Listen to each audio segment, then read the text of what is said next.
दीजिएगा और लाइक का बटन दबा दीजिए। क्या आप जानते हैं कि भारत को सोने की चिड़िया बनाने वाला असली राजा कौन था? Any guess? कौन था वो राजा जिसके राजगद्दी पर बैठने के बाद उनके श्रीमुख से देववाणी ही निकलती थी और देववाणी से न्याय होता था? कौन था वो राजा? अभी तक कुछ याद आया, कुछ पता है, नाम सुना है, या अकबर बिरबल की खिचड़ी में ही रह गए? जिसके राज्य में अधर्म का संपूर्ण नाश हो गया था, कौन था वो राजा? महाराज विक्रमादित्य। बड़े ही दुख की बात है कि महाराज विक्रमादित्य के बारे में देश के लगभग शून्य बराबर ज्ञान है। नहीं पता ना? जिन्होंने भारत को सोने की चिड़िया बनाया था और स्वर्णिम काल लेकर आए थे। दोस्तों, उज्जैन के राजा थे गंधर्व सेन, जिनके 3 संतानें थी। नाम नहीं पता होगा। सबसे बड़ी लड़की थी मैनावती, उससे छोटा लड़का था जिसका नाम था भृतहरि, और सबसे छोटा वीर विक्रमादित्य। नहीं पता होगा। विक्रम की माता का नाम क्या था? सौम्य दर्शन, जिन्हें वीरमती और मदन रेखा भी कहते थे। बहन मैनावती की शादी थारा नगरी के राजा पदम सेन के साथ कर दी, जिनके एक लड़का हुआ जिनका नाम था गोपी चंद। आगे चलकर गोपी चंद ने श्री ज्वालेंद्र नाथ जी से योग दीक्षा ले ली और तपस्या करने जंगलों में चले गए। फिर मैनावती ने भी श्री गुरु गोरक्षनाथ जी से योग दीक्षा ली थी। अब कुछ सिमिलर आ रहा होगा। आइए, इतनी जल्दीबाजी क्या है, ध्यान से सुनते जाइए। शेयर का बटन दबा दीजिएगा। दोस्तों, विक्रमादित्य उज्जैन के राजा थे जो अपने ज्ञान, वीरता और उदारशीलता के लिए प्रसिद्ध थे। उन्होंने पूरे एशिया पर अपना शासन व्यवस्थित किया था। अरब पर इनके शासन का प्रमाण सायर उल ओकुल ग्रंथ के पृष्ठ संख्या 315 से मिलता है। आप उस ग्रंथ के पन्नों को पलटिए। इस ग्रंथ की रचना अरबी कवि जरहाम कितनोई ने की है। यह ग्रंथ वर्तमान में इस्तांबुल शहर के प्रसिद्ध पुस्तकालय मकतबे सुल्तानिया में स्थित है। सम्राट विक्रमादित्य ने शकों को पराजित किया था। उनके पराक्रम को देखकर ही उन्हें महान सम्राट कहा गया और उनके नाम की उपाधि कुल 14 भारतीय राजाओं को दी गई। उपाधि समझते हैं आप?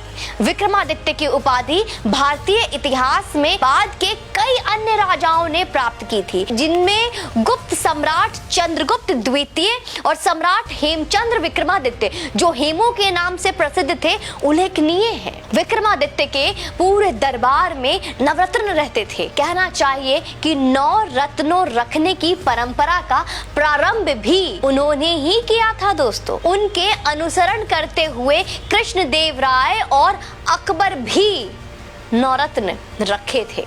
सम्राट अशोक के दरबार में भी नवरत्न रखे थे। विक्रमादित्य के नवरत्नों का नाम जानते हैं आप? आइए। नंबर 1 धन्वंतरी, नंबर 2 छिपाका, नंबर 3 अमर सिन्हा, नंबर 4 शंकु, 5 बेताल भट्ट, 6 घट कारपारा, 7 कालिदासा, 8 वारामिहिर और 9 वरुचि। महाकवि कालिदास की पुस्तक ज्योतिर्विद भरण के अनुसार उनके पास 30 मिलियन सैनिकों, 100 मिलियन विभिन्न वाहनों और 25,000 हाथी और 400,000 समुद्री जहाजों की एक सेना थी। दोस्तों, कहते हैं कि उन्होंने ही विश्व में सर्वप्रथम 1700 मील की विश्व की सबसे लंबी सड़क बनाई थी, जिसके चलते विश्व व्यापार सुगम हो चला था। आसान, बहुत इजी।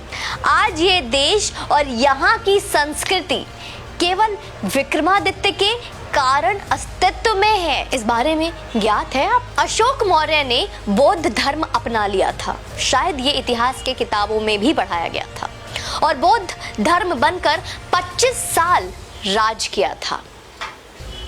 भारत में तब सनातन धर्म लगभग समाप्ति पर आ गया था। दोस्तों, जी हाँ, आप बहुत चौंक रहे होंगे सुनकर कि मैं क्या कह रही हूँ। देश में बौद्ध और अन्य हो चुके थे। रामायण और महाभारत जैसे ग्रंथ खो गए थे, बिल्कुल खोने से लग गए थे। महाराज विक्रम ने ही पुनः उनकी खोज करवाकर उसे स्थापित किया। विष्णु और शिव जी के मंदिर बनवाए और सनातन धर्म की फिर से संरक्षण किया, बचाया। विक्रमादित्य के 9 रत्नों में से एक कालिदास ने अभिज्ञान शाकुंतलम लिखा। अभिज्ञान शाकुंतलम का नाम शायद कुछ सनातनियों ने पहले भी सुन रखा होगा, जिसमें भारत का इतिहास है। अन्यथा भारत का इतिहास कहा क्या मित्रों? हम भगवान कृष्ण राम को ही खो चुके थे। हमारे ग्रंथ ही भारत में खोने के कगार पर आ गए थे। बहुत चौंकाने वाली बात बता रही हूं मैं आपको। उस समय उज्जैन के राजा भृतहरि ने राज छोड़कर श्री गुरु गोरक्षनाथ जी के योग की दीक्षा ले ली और तपस्या करने जंगलों में चले गए और अपना सारा राज अपने छोटे भाई विक्रमादित्य को सौंप दिया। वीर विक्रमादित्य भी श्री गुरु गोरक्षनाथ जी से गुरु दीक्षा लेकर राजपाट संभालने लगे। और आज उन्हीं के कारण, हाँ मैं फिर से बार बार दोहराऊंगी, आज उन्हीं के वजह से, उन्हीं के कारण सनातन धर्म बचा हुआ है। हमारी संस्कृति, हमारा धरोहर बची हुई है। Our heritage, our culture is still safe because of him। महाराज विक्रमादित्य ने केवल धर्म ही नहीं बचाया है, उन्होंने देश को आर्थिक तौर पर सोने की चिड़िया बनाई। उनके राज को ही भारत का स्वर्णिम राज कहा जाता है दोस्तों। विक्रमादित्य के काल में भारत का कपड़ा विदेशी व्यापारी सोने के वजन से खरीदते थे। एक वो वक्त था, भारत में इतना सोना आ गया था, इतना अधिक सोना था कि वो सोना नहीं, गोल्ड। सब लोग सो जाओ, गोल्ड। विक्रमादित्य काल में सोने के सिक्के चलते थे। आप गूगल इमेज कर विक्रमादित्य के सोने के सिक्के देख सकते हैं कि किस तरह के सोने के सिक्के उस वक्त होते थे, किस तरह के सोने के सिक्के पाए जाते थे उनके काल में।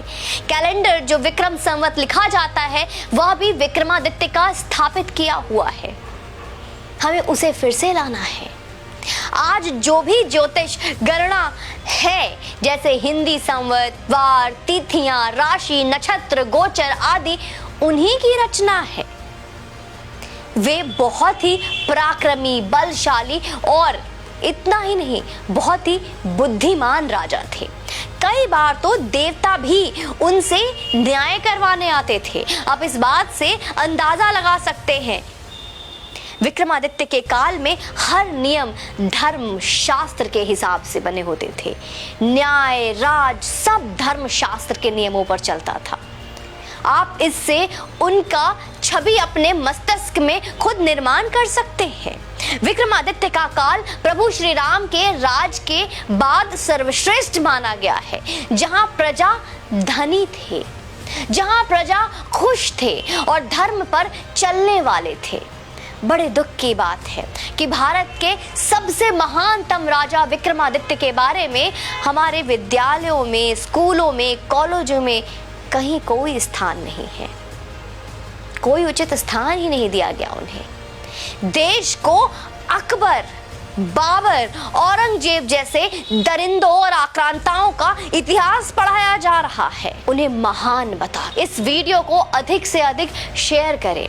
हर उस योगी समर्थक तक भी पहुंचाइए जो योगी जी का खुद को प्रशंसक बताते हैं।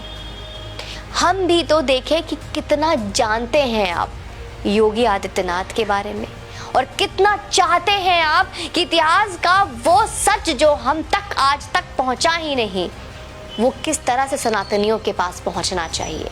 उसकी कोशिश, उसका प्रयास अब आपको करना पड़ेगा। मैं, हमारी पूरी टीम कोशिश करती है ऐसे कई सच को उजागर करने की जिनके बारे में आपने ना पढ़ा ना आपको बताया गया, जिन्हें हमेशा गुप्त और अंधेरे में गुम करने का प्रयास किया गया। आपसे निवेदन करूंगी कि आप इस वीडियो को शेयर अवश्य करें, लोगों तक अवश्य इस वीडियो को पहुंचाएं और अपनी क्षमता, अपने योग्य के अनुसार अपने प्रसन्नता के अनुसार जितना भी आप समर्थन हमें करेंगे, हमारी टीम की मनोबल और दोगुनी होगी और अच्छा काम करेंगे। आप चैनल पे यूं ही बने रहें और अपना समर्थन देते रहें। जय हिंद, वंदे मातरम।